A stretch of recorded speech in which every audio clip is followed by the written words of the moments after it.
ബഹുമാനപ്പെട്ട അധ്യാപകരെ, പ്രിയപ്പെട്ട കുട്ടികളെ, ആദ്യമായി എല്ലാവർക്കും ഞങ്ങളുടെ കേരളപ്പിറവി ദിനാശംസകൾ. ഞാൻ മെഹറിൻ. ഞാൻ ഐഷ. ഇന്നത്തെ ദിവസത്തിന്റെ പ്രത്യേകത നിങ്ങൾക്ക് എല്ലാവർക്കും അറിയാമല്ലോ. അതെ, നവംബർ 1 കേരളപ്പിറവി ദിനം. 1956 നവംബർ 1 തീയതിയാണ് കേരള സംസ്ഥാനം നിലവിൽ വന്നത്. അതുകൊണ്ട് തന്നെയാണ് നമ്മൾ കേരളീയർ നവംബർ 1 തീയതി കേരളപ്പിറവി ദിനമായി ആചരിക്കുന്നത്. പരശുരാമൻ എറിഞ്ഞ മഴ അറബിക്കടലിൽ വീണ സ്ഥലം കേരളമായി മാറിയെന്ന് ഐതിഹ്യം. ചേര രാജാക്കന്മാരുടെ അധീനതയിലുണ്ടായിരുന്ന കേരളം പിന്നീട് കേരളമായി മാറിയെന്ന് പറയുന്നു.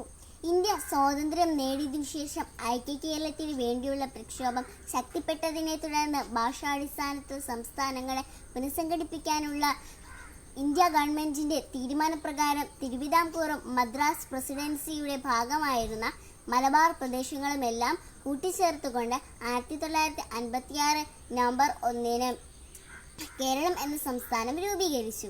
ഇതേ ദിവസം തന്നെയാണ് നമ്മൾ മാതൃഭാഷ ദിനവും ആചരിക്കുന്നത്. മലയാളമാണ് നമ്മുടെ മാതൃഭാഷ. മലയാള ഭാഷ നമുക്ക് പെറ്റമ്മയ്ക്ക് തുല്യമാണ്. കേരളം പിറവി കൊണ്ട സമയത്ത് തിരുവനന്തപുരം, കൊല്ലം, കോട്ടയം, തൃശൂർ, മലബാർ എന്നിങ്ങനെ 5 ജില്ലകൾ മാത്രമാണ് കേരളത്തിൽ ഉണ്ടായിരുന്നത്. ഇന്നത് 14 ജില്ലകളായി. കേരളത്തിന്റെ ഏറ്റവും വലിയ ജില്ല പാലക്കാടും ഏറ്റവും ചെറിയ ജില്ല ആലപ്പുഴയുമാണ്. തിരുവനന്തപുരമാണ് കേരളത്തിന്റെ തലസ്ഥാനം. വൃക്ഷങ്ങൾ കൊണ്ട് സമ്പന്നമാണ് നമ്മുടെ നാട്. അതുകൊണ്ട് തന്നെയാണ് നമ്മുടെ സംസ്ഥാനത്തിന് കേരളം എന്ന പേര് ലഭിച്ചത്.